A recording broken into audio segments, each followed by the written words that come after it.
Aku Arka, peneliti yang sedang mengembangkan obat anti kanker baru. Keren banget ya. Tapi, apakah obatnya sudah aman buat manusia? Nah, itu yang harus kita pastiin dulu, Pip. Sebelum diuji pada manusia, obat harus melewati tahap penting yang disebut evaluasi toksisitas. Toksisitas? Kedengarannya menakutkan ya? Tenang, ini justru langkah penting supaya obatnya aman. Yuk kita pelajari bareng-bareng. Uji toksisitas membantu kita tahu apakah suatu senyawa bisa menyebabkan efek berbahaya pada tubuh. Oh, jadi semacam tes keamanan sebelum dipakai manusia ya? Betul sekali, Pip. Biasanya dilakukan pada hewan seperti tikus atau kelinci untuk melihat bagaimana tubuh mereka bereaksi. Kalau ternyata berbahaya, pasti dosisnya harus diturunkan kan? Tepat banget, Pip. Dari situ kita tahu seberapa banyak dosis yang masih aman digunakan. Untuk obat kanker, kita nggak cukup hanya dengan uji akut saja. Harus dilanjutkan dengan uji subkronik dan kronik. Apa bedanya Arka?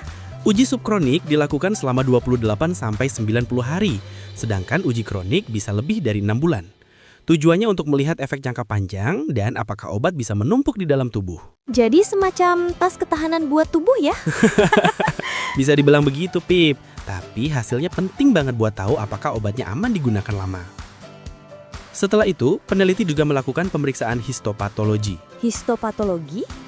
Apa itu Arka? Itu pemeriksaan jaringan organ di bawah mikroskop. Tujuannya untuk melihat apakah ada kerusakan pada hati, ginjal, jantung, atau paru. Wah, bisa dilihat sekecil itu?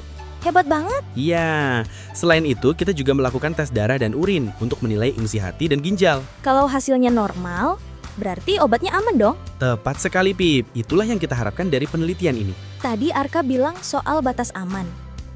Itu yang disebut NOAEL ya? Betul banget, Pip. NOAEL artinya No Observed Adverse Effect Level. Dosis tertinggi yang nggak nimbulin efek toksik pada hewan uji. Kalau sudah tahu NOAEL, gimana cara nentuin dosis aman buat manusia? Kita gunakan rumus konversi berdasarkan luas permukaan tubuh antara hewan dan manusia. Lalu hasilnya dibagi faktor keamanan, biasanya 10-100 kali, supaya lebih aman. Wah, berarti manusia dapat dosis yang super aman ya? Betul sekali, Pip. Ini langkah penting sebelum masuk ke uji klinik tahap pertama. Karena obat kanker digunakan dalam jangka panjang, efeknya juga harus diamati dalam waktu lama. Kalau toksinnya menumpuk, bisa berbahaya ya? Iya, makanya uji subkronik dan kronik penting untuk tahu apakah efek toksiknya bisa pulih setelah obat dihentikan. Kalau organ tubuh tetap sehat, berarti obatnya aman dong? Tepat sekali, Pip. Itu tanda obat bisa dilanjutkan ke tahap uji klinik pada manusia.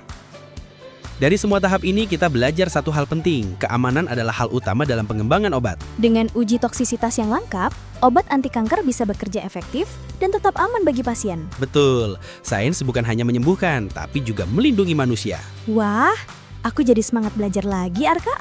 Semangat terus, Pip, untuk penelitian yang aman dan bermanfaat bagi semua.